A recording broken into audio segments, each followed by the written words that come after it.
Bapa di surga, itulah kerinduan kami. Kami ingin menyenangkan hati Tuhan. Oleh karena itu kami beribadah, kami memuji Tuhan. Dan sekarang tiba saatnya kami merenungkan firman-Mu. Ajar kami mengerti, dan Roh Kudus mampukan kami menjadi pelaku firman. Dalam nama Tuhan Yesus kami berdoa, sama-sama kita katakan amin. Sekarang dulu. Salam. Mari kita membaca dari 1 Yohanes pasal 2 ayat 1 sampai ayat 6. 1 Yohanes pasal 2 ayat 1 sampai ayat 6. Saya akan membacakannya, Bapak Ibu bisa memperhatikannya. Demikian firman Tuhan. Anak-anakku, hal-hal ini kutuliskan kepada kamu supaya kamu jangan berbuat dosa. Namun jika seorang berbuat dosa, kita mempunyai seorang pengantara pada Bapa, yaitu Yesus Kristus yang adil. Dan Dia adalah pendamaian untuk segala dosa kita. Dan bukan untuk dosa kita saja, tetapi juga untuk dosa seluruh dunia. Dan inilah tandanya bahwa kita mengenal Allah, yaitu jikalau kita menuruti perintah-perintahnya. Barang siapa berkata, aku mengenal Dia, tetapi ia tidak menuruti perintah-perintahnya, ia adalah seorang pendusta, dan di dalamnya tidak ada kebenaran. Tetapi barang siapa menuruti firman-Nya, di dalam orang itu sungguh sudah sempurna kasih Allah. Dengan itulah kita ketahui bahwa kita ada di dalam Dia. Barang siapa mengatakan bahwa ia ada di dalam Dia, ia wajib hidup sama seperti Kristus telah hidup. Bapak Ibu, saya memberi tema firman Tuhan ini yaitu tanda orang yang mengenal Allah. Jadi orang yang mengenal Allah itu ada tandanya. Tentu banyak tanda. Tetapi dari 1 Yohanes pasal 2 ayat 1 sampai 6, di situ kita temukan paling tidak ada 5 tanda orang yang mengenal Allah. Kita akan perhatikan satu persatu. Apakah tanda-tanda itu kira-kira ada dalam diri kita? Yang pertama, ayat 1 dan ayat 2. Anak-anakku, ini panggilan seorang Rasul Yohanes. Rasul Yohanes salah satu rasul, tetapi dia yang paling belakangan meninggal. Yang lain sudah meninggal. Tapi Rasul Yohanes sampai tua. Dia pernah dihukum mati, digoreng, di minyak yang dididih, tapi nggak mati. Maka dia dibuang ke Patmos yang kemudian nanti muncullah kitab Wahyu. Nah, karena beliau sudah tua, dia memanggil jemaat yang dilayani itu sebagai anak rohani. Makanya dia katakan, anak-anakku, hal-hal ini kutuliskan kepada kamu supaya kamu jangan berbuat dosa. Namun jika seorang berbuat dosa, kita mempunyai seorang pengantara pada Bapa, yaitu Yesus Kristus yang adil. Dan Dia adalah pendamaian untuk segala dosa kita, dan bukan untuk dosa kita saja, tetapi juga untuk dosa seluruh dunia. Jadi intinya Bapak Ibu, karena Rasul Yohanes seorang yang senior menasihati jemaat supaya jangan berbuat dosa, maka orang yang mengenal Allah pasti tidak mau berbuat dosa. Nah, tidak berbuat dosa itu berarti menjaga kekudusan. Bapak Ibu, dosa itu bukan hanya mencuri, bukan hanya menipu, bukan hanya korupsi, bukan hanya berantem. Dalam bahasa Yunani dikatakan hamartia. Hamartia itu kalau diterjemahkan secara harafiah artinya menyimpang dari sasaran.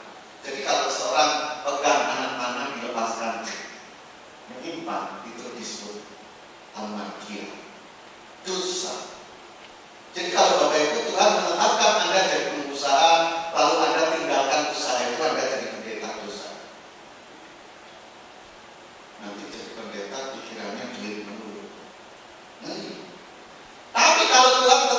Anda jadi pendeta, Anda jadi pengusaha dosa.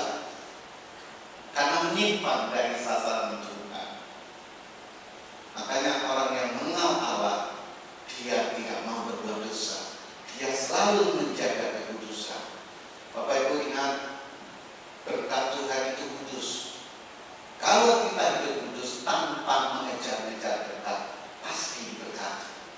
Tapi kalau kita hidupnya nggak kudus, berkat Tuhan kudus, jalannya tidak ada. Jalan berkat itu tersumbat, tidak ada. Makanya kenapa banyak orang rajin di gereja kok masih susah hidupnya? Karena banyak orang sudah di gereja, tetapi masih ada yang hidup dalam dosa. Nah, orang yang mengenal Allah tidak mau lagi berbuat dosa. Dia menjaga kekudusan. Itu tanda yang pertama. Lalu tanda yang kedua, ayat 3. Dan inilah tandanya. Jadi jelas, secara eksplisit disebutkan, ini tandanya. Tanda apa? Saudara perhatikan ayat 3. Bahwa kita mengenal Allah. Jadi orang yang mengenal Allah itu memang ada tandanya. Di samping tidak mau berbuat dosa, dalam ayat 3 dikatakan, yaitu jikalau kita menuruti perintah-perintahnya. Itu tanda yang kedua, menuruti perintah-perintahnya. Artinya saudara, orang yang mengenal Allah itu pasti taat kepada Allah, karena dia menuruti perintah-perintahnya. Dan perintah Tuhan itu saudara banyak sekali. Misalnya dalam keluarga, perintah Tuhan terhadap suami supaya mengasihi istri. Jadi kalau ada suami tidak mengasihi istri, dia tidak menuruti perintah Allah.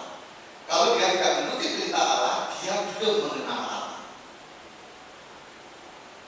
Tuhan juga berfirman supaya istri tunduk kepada suami.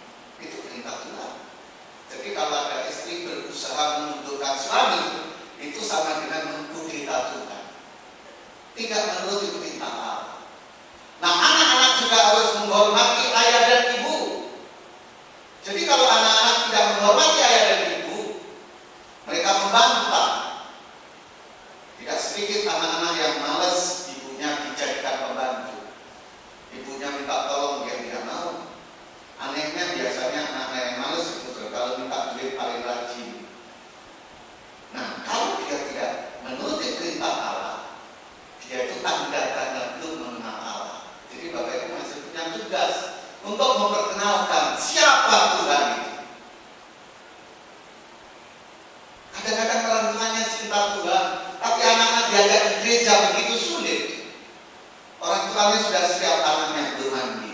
Itu tanda-tanda belum mengenal Allah. Masa diajak masuk surga aja harus teriak-teriakin di mana-mana itu? Karena orang yang mengenal Allah, yang pertama dia tidak mau berdosa, yang kedua dia menuruti perintah-perintahnya, taat kepada Tuhan. Lalu yang ketiga, ayat 4 dari 1 Yohanes pasal 2 ini. Di situ dikatakan demikian. Barang siapa berkata aku mengenal dia. Jadi ada orang mengatakan aku mengenal Allah, tetapi ia tidak menuruti perintah-perintahnya, ia adalah seorang pendusta dan di dalamnya tidak ada kebenaran. Jadi Bapak Ibu, ada orang mengaku aku taat sama Tuhan, tetapi dia buktinya tidak taat. Maka firman Tuhan katakan ini dusta, ini bohong. Jadi dengan kata lain Bapak Ibu, orang yang mengenal Allah itu bukan hanya tidak mau berbuat dosa. Orang yang mengenal Allah itu bukan hanya menuruti perintah-perintahnya, tetapi orang yang mengenal Allah juga tidak mau berdosa, tidak mau bohong. Dengan iblis itu bapa segala dosa. Jadi walaupun kita nggak punya jimat, kita nggak pergi ke dukun, kita tidak ke kuburan berbicara sama orang mati, tapi kalau kita berdosa, kita sudah mengikuti cara-cara iblis. Saya yakin orang jujur diberkati Tuhan. Makanya Bapak Ibu, jangan sekali-kali berbohong, jangan sekali-kali berdusta. Bagi seorang hamba Tuhan, berdusta sekali saja itu sudah sulit dipercayai untuk hal-hal yang lain. Makanya seorang hamba Tuhan tidak boleh ingkar janji. Janjinya harus ditepati. Itu tanda yang ketiga. Jadi orang yang mengenal Allah tidak mau berbuat dosa. Orang yang mengenal Allah taat terhadap perintah-perintah Tuhan. Dan orang yang mengenal Allah tidak mau berdusta, berarti hidup jujur. Nah, sekarang kita lihat tanda yang keempat. Kita perhatikan ayat 5 dari 1 Yohanes pasal 2. Tetapi barang siapa menuruti firman-Nya, di dalam orang itu sungguh sudah sempurna kasih Allah. Dengan itulah kita ketahui bahwa kita ada di dalam Dia. Jadi Bapak Ibu, kalau kita ada di dalam Tuhan, kita mengenal Allah, maka kita hidup di dalam kasih. Ini tanda yang keempat. Jadi kalau orang hidup dalam kebencian, dendam, itu tanda kalau belum kenal Tuhan. Karena kalau Tuhan dendam sama kita, habis kita. Makanya di sini dikemukakan tentang hukum kasih itu. Pernah suatu saat Tuhan Yesus dicobai oleh orang-orang Farisi. Hukum yang pertama itu apa? Tuhan Yesus itu jawabnya begini. Hukum yang pertama adalah, dengarlah hai orang Israel, Tuhan itu Allah kita, Tuhan itu Esa. Kasihlah Tuhan dengan segenap hatimu, dengan segenap jiwamu, dengan segenap kekuatanmu. Dan hukum yang sama dengan itu, kasihlah sesama manusia seperti dirimu sendiri. Itu hukum yang utama. Sehingga Rasul Paulus pernah mengatakan dalam 1 Korintus pasal 13, sekalipun aku memberi diriku dibakar, kalau tanpa kasih tidak ada gunanya sama sekali. Rasul Paulus meneruskan kesaksiannya, sekalipun aku bisa berbahasa segala bahasa manusia. Bahasa manusia, kalau kita rinci banyak sekali. Zaman sekarang mungkin dia bahasa Inggris masih, Mandarin hafal banget, bahasa Jepang pun jagoan, bahasa Batak lebih mahir. Tapi kalau tanpa kasih, tidak ada gunanya sama sekali. Bahkan Rasul Paulus bersaksi, sekalipun aku bisa berbahasa malaikat. Malaikat itu roh, bahasa roh. Kalau tanpa kasih tidak ada gunanya. Jadi Bapak Ibu, memang ada orang yang bahasa roh, tetapi Tuhan itu ajaib. Kita itu selalu memuji roh. Apakah berasal dari Allah atau dari dunia ini? Jadi kalau Bapak Ibu lihat orang berbahasa roh itu setia. Kalau dia berbahasa roh terus hidupnya penuh kasih, itu kemungkinan besar memang karunia Roh Kudus. Tapi kalau orang berbahasa rohnya hebat tapi kita nggak bayar-bayar, bukan roh Tuhan, roh dunia. Karena tanpa kasih itu tidak ada gunanya sama sekali. Saya yakin orang Kristen rata-rata mengerti inti ajaran Kristen itu kasih. Tapi kalau ditanya apakah kasih itu, mulai orang macam-macam. Tapi firman Tuhan mengatakan dengan jelas, 1 Korintus 13 mulai ayat 4 sampai ayat 7, dimulai dengan sederhana, kasih itu sabar. Jadi orang yang emosional gampang marah, walaupun ngomong kasih itu mau besar. Kasih itu murah hati. Orang yang ngomong kasih tapi pelit setengah hati, itu orang besar. Ngomong doang. Kasih itu tidak sombong dan tidak memegahkan diri. Jadi kalau orang sombong ngomong kasih juga bohong juga. Dan masih banyak sekali tanda. Itu tanda yang keempat. Orang yang mengenal Allah, karena Allah itu kasih. Maka orang yang mengenal Allah, dia juga mengasihi seorang dengan yang lain. Dan yang nomor 1, mengasihi Tuhan. Lalu yang terakhir, ayat 6. Apa tandanya kalau orang mengenal Allah? Mulai dari hidup yang tidak mau berbuat dosa, berarti menjaga kekudusan, taat terhadap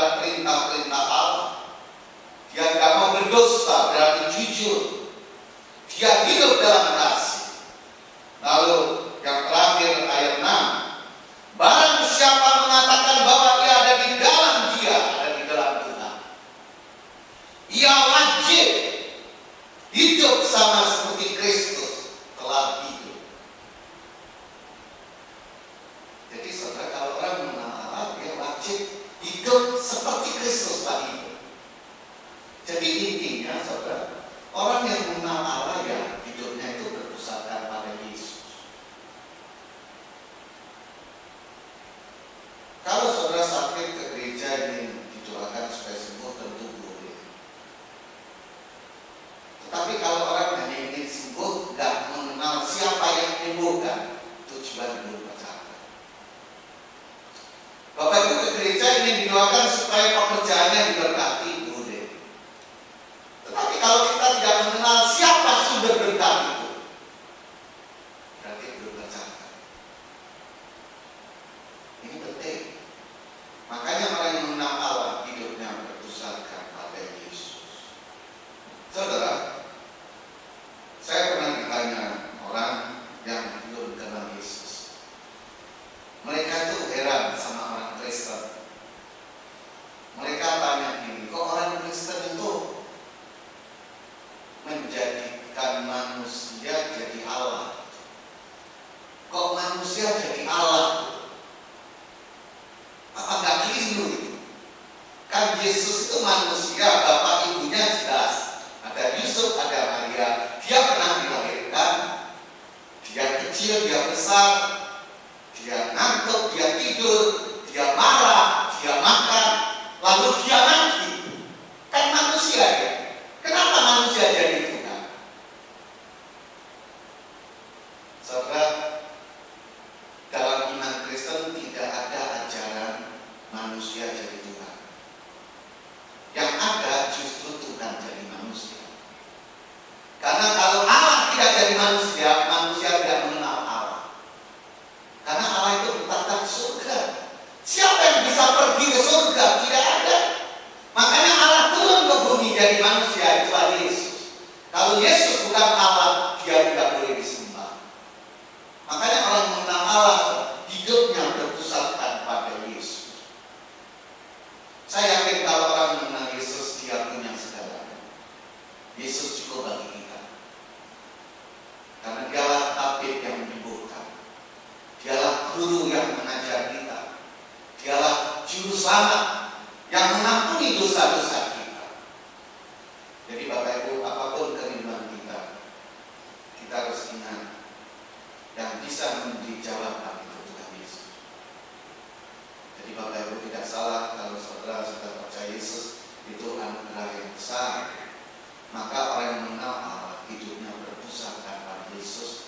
Dia mencontoh Yesus, meneladani Yesus. Jadi paling tidak ada 5 tanda orang yang mengenal Allah. Yang pertama, dia tidak mau berbuat dosa, berarti hidup dalam kekudusan. Yang kedua, dia menuruti perintah-perintahnya, berarti dia taat terhadap firman Tuhan.